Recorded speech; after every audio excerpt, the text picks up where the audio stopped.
দর্শক, ঈদের কিন্তু আর বেশি দিন বাকি নেই। ঈদের এই আগের মুহূর্তে সবাই পছন্দের কেনাকাটা করছেন, পাশাপাশি বাসার জন্য নিত্য প্রয়োজনীয় পণ্য কেনাকাটা করছেন। বাজার দরের খবর এবারে আপনাদের জানাতে চাই। ঢাকার বাইরে বরিশাল থেকে সহকর্মী কাউসার হোসেন রানা যুক্ত হয়েছেন আমাদের সাথে, এবং লালমনিরহাট থেকে মিলন মাহফুজ বকুল আমাদের সাথে যুক্ত আছেন।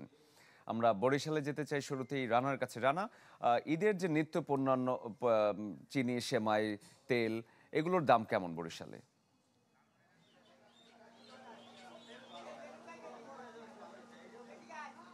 হ্যাঁ শরীফ, সাধারণত রমজান যত যেতে থাকে তত তা কিন্তু নিত্যপণ্যের কিছু দাম কমতে থাকে, বিশেষ করে তরিতরকারির দামও কিন্তু কিছুটা কমতে থাকে। কিন্তু সেই চিত্র কিন্তু আমরা এবার ভিন্ন দেখেছি। পেঁয়াজ, রসুন, আদার এগুলোর দাম কিছুটা স্বাভাবিক থাকলেও যে তরিতরকারি সেগুলোর দাম কিন্তু বেড়েছে। আমরা একটু প্রথমে জেনে নিতে চাই যে আপনি যেটি জিজ্ঞেস করলেন সেগুলোর দাম কী পর্যায়ে রয়েছে। ঈদ উপলক্ষে যেগুলো সাধারণত খাওয়া হয়, সেমাই বা যে লাচ্ছা সেমাই, এগুলোর দাম কেমন আছে? এগুলো আগের রেটে আছে, বাড়ে নাই। আপনার 200 গ্রামের যে প্যাকেটগুলো লাচ্ছি সেমাই, ওইগুলো হচ্ছে আপনার 140-45 টাকা, খালি 40-45 চলে আর কি। আর এমনি এই বার্মিসেল চলে আপনার 40 টাকা, 45 টাকা এরকমই। দুধের দাম কত? দুধের দাম একটু বাড়তি আগের থেকে। আপনার আগে ছিল আপনার 400-420, এখন 440, 430, 80 এরকম চলে আর কি। পেঁয়াজ? পেঁয়াজ 40 টাকা, আলু 20 টাকা, রসুন চলে দেশিটা 100 টাকা, চায়না চলে 220 টাকা, আদা 100 টাকা, 110 টাকা এরকম চলতেছে।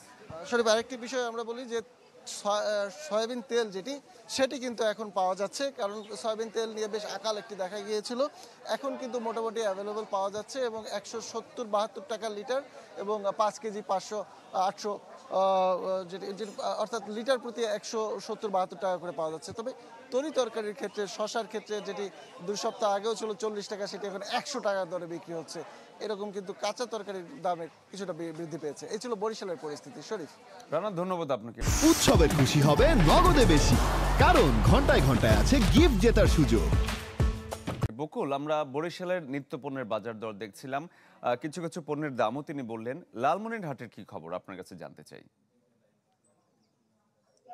শরীফ, লালমনিরহাটে যে নিত্যপণ্যের বাজার দর একবারে সাধারণ যে ক্রেতা রয়েছে এবং ভোক্তা পর্যায়ে রয়েছে, তারা যেটি বলছেন যে বর্তমানে বাজার দর যেটি রয়েছে সে মোটামুটি সন্তোষজনক, এবং তারা বিভিন্ন সময় বলার চেষ্টা করছেন যে বিভিন্ন সময়ে গত বিভিন্ন রমজানে তারা যে পরিমাণ কেনাকাটা করেছেন সেই তুলনায় এবারে কিন্তু বাজার অনেকটা স্বস্তিদায়ক, এবং সেক্ষেত্রে তারাও স্বস্তি প্রকাশ করছেন। এবং বাজারে মনিটরিং এর যে বিষয়টি, সেটি কিন্তু খুব গুরুত্ব দেওয়া হয়েছে। বিভিন্ন কৌশলে কিন্তু মনিটরিং করা হচ্ছে ভোক্তা পর্যায়ে, যাতে একদম অতিরিক্ত মূল্য না নেওয়া হয় সেই ক্ষেত্রে কিন্তু তদারকি করা হচ্ছে। জেলা প্রশাসন থেকে শুরু করে বিভিন্ন যে সংগঠনগুলো রয়েছে সেগুলো কিন্তু তদারকি করছেন। আমি যদি একটু বলি যে একবারে রোজা শেষের দিকে এবং ঈদ ঘনিয়ে এসছে, এর কারণে একদম ঈদ কেন্দ্রিক যে পণ্যগুলো রয়েছে, সেমাই, খেজুর, চিনি, সয়াবিন তেল, মশলা জাতীয় যে পণ্যগুলো রয়েছে, দারচিনি, জিরা, ছোট এলাচ, এরকম যেগুলো আমদানি নির্ভর, এগুলোর দাম কিছুটা বেশি। তবে সেমাই বিক্রি হচ্ছে 80 থেকে 100 টাকা কেজি, ছোলাও কিন্তু অনেকটা 90 থেকে 100 টাকা কেজি বিক্রি হচ্ছে। এবং অন্যান্য যে পণ্য রয়েছে, বিশেষ করে বেসনের দামও প্রায় অনেকটা একই, 80 থেকে 85 টাকা। খেজুরের কিন্তু চাহিদা রয়েছে, খেজুর বিক্রি হচ্ছে এক এক রকম রয়েছে, খোলা খেজুর রয়েছে, মরিয়ম খেজুর রয়েছে, অন্যান্য যে খেজুর রয়েছে, কিছু খেজুর বিক্রি হচ্ছে 250 থেকে 300 টাকা, 400 টাকা।